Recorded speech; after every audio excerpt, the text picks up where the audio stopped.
Russell's viper নিয়ে যেসব পরামর্শ দিল বন বিভাগ। দেশের বিভিন্ন স্থানে এখন রাসেলস ভাইপার বা চন্দ্রবোরা সাপের আতঙ্ক বিরাজ করছে। সারা দেশে এ নিয়ে ব্যাপক আলোচনাও চলছে। এ অবস্থায় বিষধর এই সাপ নিয়ে সচেতনতামূলক কিছু পরামর্শ দিয়েছে বাংলাদেশ বন বিভাগ। গত 10 বছর আগেও এই সাপটি তেমন চোখে পড়ত না। মূলত 2012 সালের পর থেকে এই সাপের সংখ্যা বাড়তে থাকে এবং বর্তমানে বাংলাদেশের অনেক স্থানে ছড়িয়ে পড়েছে।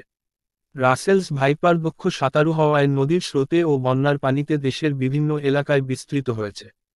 বন বিভাগ বলছে, রাসেলস ভাইপার স্বভাবগতই কিছুটা তেজি। এটি মেটে রঙের হওয়ায় মাটির সাথে সহজে মিশে যেতে পারে। মানুষ খেয়াল না করে সাপের খুব কাছে চলে যায়, ফলে সাপটি বিপদ দেখে ভয়ে আক্রমণ করে। এই সাপটির সংখ্যা বেড়ে যাওয়ার পেছনে মূলত মানুষ হিসেবে আমরাই দায়ী।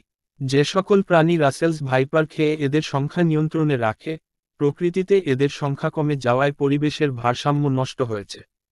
কিছু সাপ যেমন শঙ্খচূড়, খোয়া গোখরা, পালাচ, কেউটে, শঙ্খিনী, রাসেলস ভাইপার সহ অন্যান্য সাপ খেয়ে থাকে। বেজি, বুই সাপ, বাগডাস, গন্ধগোকুল, বন বিড়াল, মেছো বিড়ালও রাসেলস ভাইপার খেয়ে থাকে। এছাড়া তিলা নাগিগল, সারস, মদন টাপ, রাসেলস ভাইপার খেতে পারে।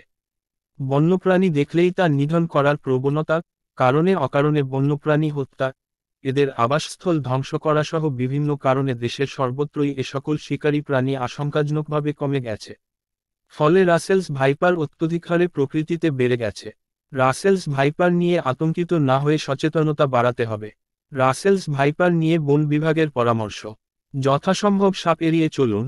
সাপ দেখলে তা ধরা বা মারার চেষ্টা করবেন না। প্রয়োজনে অভিজ্ঞ ব্যক্তির সাহায্য নিন বা নিকটতম বন বিভাগ অফিসে খবর দিন। যেসব এলাকায় রাসেলস ভাইপার দেখা গিয়েছে, সেসব এলাকায় চলাচলে বাড়তি সতর্ক অবলম্বন করুন। রাতে চলাচলের সময় অবশ্যই টর্চ লাইট ব্যবহার করুন। সাপে কাটলে ওঝার কাছে গিয়ে সময় নষ্ট করবেন না। রোগীকে শান্ত রাখার চেষ্টা করুন। দংশিত স্থানের উপরে হালকা করে বেঁধে দিন। রোগীকে যত দ্রুত সম্ভব হাসপাতালে নিয়ে যান। আতঙ্কিত হবেন না, রাসেলস ভাইপারের অ্যান্টিভেনম নিকটস্থ হাসপাতালেই পাওয়া যায়। জনস্বার্থে বাংলাদেশ বন বিভাগ।